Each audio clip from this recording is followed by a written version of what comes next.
Welcome to Open Arms, an honest conversation about firearms.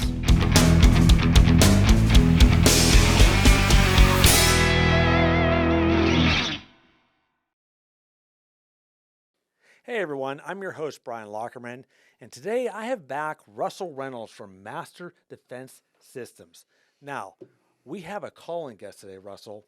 We have Pete Wright from Defense Applications Training Group.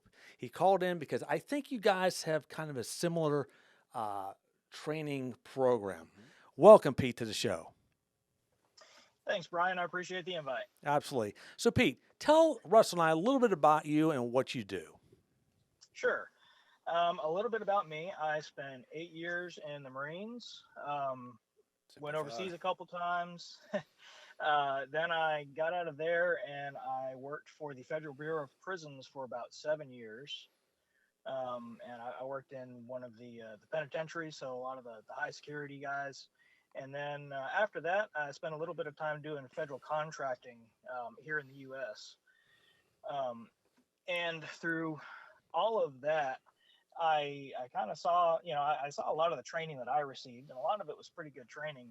And kind of in the middle of that, towards the end, I became a civilian firearms instructor, and I was doing we out here in Texas we call it license to carry, but concealed carry classes. Yeah. And I noticed that there's just this really large and wide disparity between what we were taught, as people who had to do that stuff for a living and what, the average citizen got. So I wanted to kind of bridge that gap. And, the biggest thing for me is mindset. That is my focus. There are all kinds of guys all over the country. There are all kinds of guys in Texas who are absolutely more than capable of teaching somebody how to shoot, how to fight. My thing is mindset, getting somebody in the mindset of being able to protect themselves and be just have the capacity to not only potentially do violence, but even more so the capacity to somewhat predict, see it coming ahead and be able to avoid it, because that's the main thing. Yes. I preach avoidance, and that's what Russell is all about. Right there, right, Russell? Yeah, absolutely. Hey, Pete, how you doing, brother? Pretty good, Russell. How you doing? I'm good, man. I'm good. Yeah, it's the same thing. Now, I don't have your background in firearms. I've got some training, but not to the extent that you have. But with Mastro Defense System, it's a close quarters combatives system of self-defense, not a martial art, not a sport. Because, as you know, what works in the ring or the octagon is not necessarily going to work on the street. We don't have the luxury of a ref who's going to stop the fight if we're getting our butts handed to us. Right. But you're 100% on track with our mission or first directive to de-escalate, disengage if at all possible. And there's another self-defense expert, Tim Larkin, that I've quoted before, who said violence is rarely the answer, but when it is, it's the only answer. Meaning we have avoided, or rather exhausted all other possibilities before we decide to exact the tool of violence, because there's always a heavy price to pay for exacting that tool, and that price is usually jail, hospital, or death for one or both parties.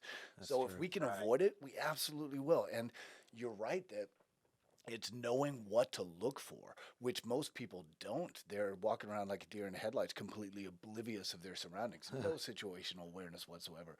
So if we can teach them how to spot the problem before it spots them, they're way ahead of the game. Yeah, and that's one of the things we do too in our training classes too, is the situational awareness. I really focus on that a lot because every time I'm out, I'm looking at my surroundings. I don't care if I go to a restaurant. I make sure I sit in the proper seat where I can see the whole restaurant, the entrance and the exits. And I always just I don't stare people down, but I at least scan the room and just seeing what's happening. You want to see what's going on, you know? Yeah, of course, right? Of course. Now, Pete, is that something you like teach your classes? Yeah. So the way we broke it down. So what I teach, I partner with a company called Arcuri Group, and that is all they do is situational awareness. So I partnered with them, and they brought me on board a few years ago to help them with their curriculum. And the way our program is structured, it starts with just a very basic mindset shift. You know, going from being oblivious to danger to understanding that danger is out there, and then from there we build the mindset aspect of it. If we can get people into just this attitude, if you will, of being able to be observant, to be alert, Hmm. then the skill sets and the other stuff, it will just kind of fall into That's place. true. Yep. That's true. Our main thing, we have, I don't know if you've heard of the competence theory, but you have unconscious Yep. incompetence, Yep. which means you 4 have no stages. idea what you're doing. Right. Yep. And then you have your conscious incompetence, which means now you know that there's stuff you don't know. Right. And then you have conscious competence, which that's where you're starting to learn and you're building it up. And then you know you finally have the mastery level, the unconscious competence, Mhm. where it's just that's how you are. That's what it is. Right. So See, that's really what we try to form I in our told you students. guys had something in common. I knew that. Yeah, exactly. You know, when I'm covering those stages of competence, I usually, as a comparison, talk about driver's ed. Imagine being a toddler. You have no idea what you don't know on how to drive a car. You've never done it before. And then first day of driver's ed, you're in that stage of conscious incompetence. You know you don't know what to do. And when you Right, graduate right. driver's ed, you're consciously competent, but you have to think about everything. Hands 10 to 2, check the mirrors. Now, most people are driving while holding a cup of coffee with their knees and texting. And we've all had the experience Yeah. of, and hopefully not texting. They shouldn't be, Exactly. but they do. We've all had the experience of getting home and realizing we have no idea how we got there. It's unconscious. Uh-huh. So, you know, I tell new students, you know, because a lot of times people get frustrated, they feel overwhelmed. It's like, trust the process, trust the training. You're going through Right. these stages. Yeah, Right. I'm with you on that. Yeah, it's all good stuff, guys. Really do think this is really, really important stuff to learn.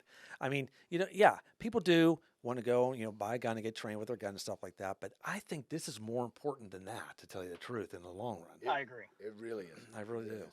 You know, another piece. One of my students, one of my level 1 instructors, Christopher Hicks. He studied under Richard Makowitz, Navy SEAL, and you know, one of the things that I heard him say is, "Why does somebody attack a woman or a civilian or whatever? Because they think they can. Uh-huh. That's why they think they can, right? So." And as Fred Mastro himself said, the criminal on the street is like the predator in the jungle. The predator will never Right. attack the alpha of the pack. Yeah. They look for the old, the young, the sick, the weak, the unaware. They want an easy kill. So if you have that situational awareness on point and you carry yourself with that energy that says, no, I am not prey. I'm a predator. And you will regret the day that you mess with me. And it's just an energetic. And I've got a 15-year-old girl who's one of my students. She's a beast. She's become a Really? beast. She's amazing. Yeah, she dropped a guy who 250 pounds with one of her leg kicks. Wow. Yeah, in class. But yeah, it's just teaching her to carry that energy. And you know, Pete, I'm sure you've heard the story of the kid on the beach throwing the starfish back in the water. Yeah, it's like the story is there's an old man walking down the beach. He walks down the beach every day, and he sees this kid up ahead, you know, and he's doing something. He gets closer. He's throwing all these starfish into the water who had washed up on the beach. He says, "Kid, what are you doing?" He says, "I'm throwing these starfish back in the water because, you know, if they stay on the beach, they'll dry out and die." And he goes, "Kid, you know, noble thought, but there's hundreds of starfish on this beach, probably thousands if you keep walking. You can't possibly make a difference." And the kid takes another starfish and throws it in the water. He goes, "Well, I just made a difference for that one."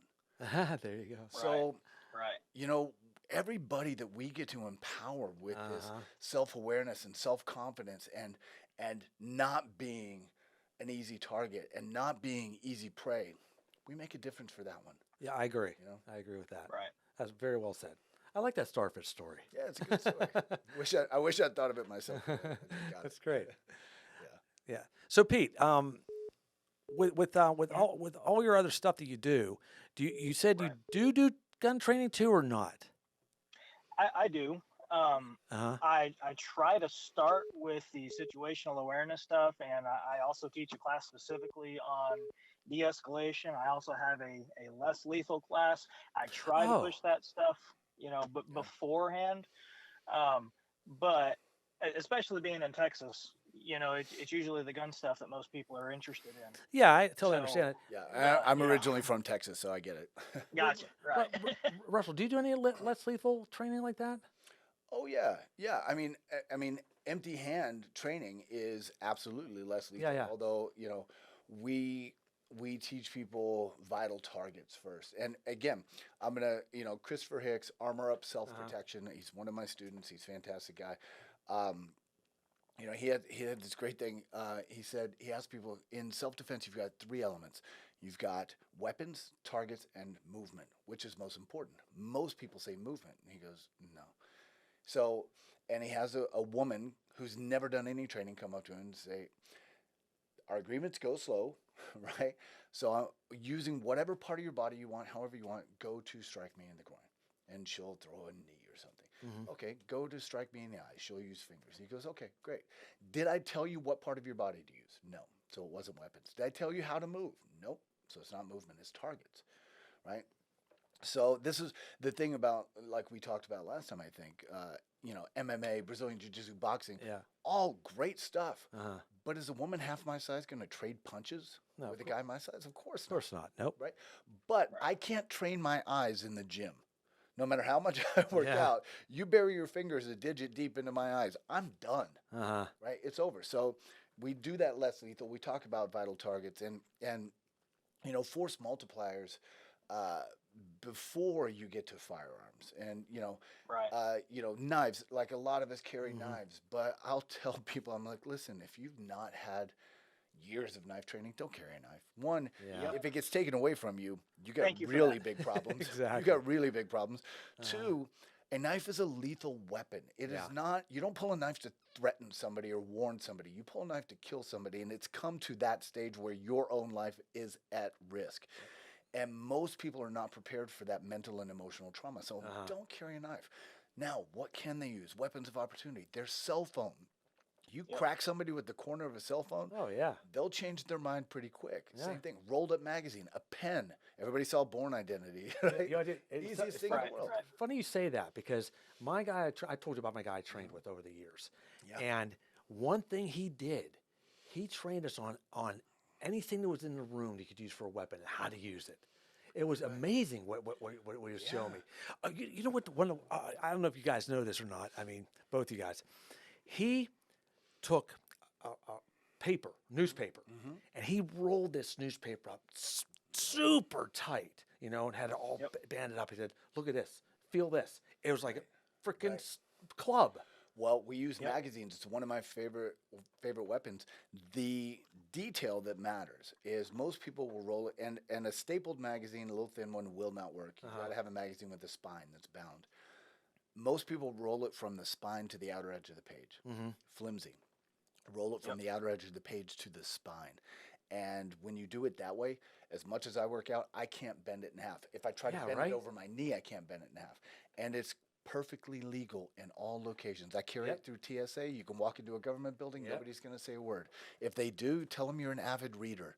Exactly. It's simple. But that, again, and the cool thing about a magazine or something like a pen, which again is legal in all situations, a woman doesn't have to be Bruce Lee or a black belt martial artist. Just going like that works fine. Anything that steps within that range, again, you bury a pen in somebody's arm or their chest or their face, they'll change their mind on their intention. Exactly. Just so you know, Pete, what he was doing, because you can't see him, he was stabbing with his pen. Just flailing, flailing. I figured that's what he was doing. Well, it's like with the eyes, again, somebody who would attack a woman, I say somebody, I won't say a man because he's not, but he's done it because he assumes she's helpless. Because she assumes she's a victim. Well, if she just brings her hands up in front of her face like, no, please don't hurt me. The eyes are right in front of her. She doesn't have to be, again, a super uber martial artist. Just go angry kitty. Just start clawing and scratching. It changes everything. There you go. Well, Pete, I think what you're doing is actually fantastic. I love hearing this with other people doing it in other places of the world. Again, I knew you guys were on the same page on this thing. I love it. I love hearing this stuff. This is just really good conversation. Yeah. Yep, I'm enjoying it. Yeah, and I appreciate you doing what you do, man. Because I think, for me, it's a personal mission to empower people that would otherwise be victims. Hmm. Right. Yep. So Same here. the more Same we, here. yeah, so we're on the same page, and I believe a rising tide raises all ships in the harbor. So the more of us that are doing Right. this work, Absolutely. the more powerful the world becomes, and the more just the world becomes. Perfect. Okay, hey Pete, where can people find you? I mainly am on Facebook, Okay. or link. Facebook is just Defensive Applications Training Group. Okay. Um, LinkedIn, same thing, Defensive Applications Training Group. Instagram is DATG Official. And then my website, which is datg-setx.com. Okay. We'll put that all up on the lower thirds for you too as well, so everybody I knows appreciate how that. to contact you. And once again, Russell, how can they contact you? You can contact me. The email, easy way, Mastro, Mastro, Defense System Los Angeles at gmail.com. And the website is mdsnorthamerica.com. I'm only representative of Los Angeles. North America is growing quickly. So if you're interested in MDS, and Instagram, it's just G. My first name is George. I go by Russell. So G Russell Reynolds at Instagram. Perfect. So Well, thank you both guys for being on the show today. I think it was a great conversation. I think people, listening to this will learn some things off of this show. And again, I'd like to have you back, Pete, again, to talk more Absolutely. about different things. And, Russell's here back for a second time. We'll get him back a third and fourth, Again, Absolutely. again, guys, awesome show. That's our show for today. Thank you, everybody, for tuning in. Follow us on Instagram, openarms_defense training. Go to our YouTube channel, Open Arms TV. Subscribe, hit that like button, comment, ring the bell. And always remember, safety, family, and the Second Amendment. See you later.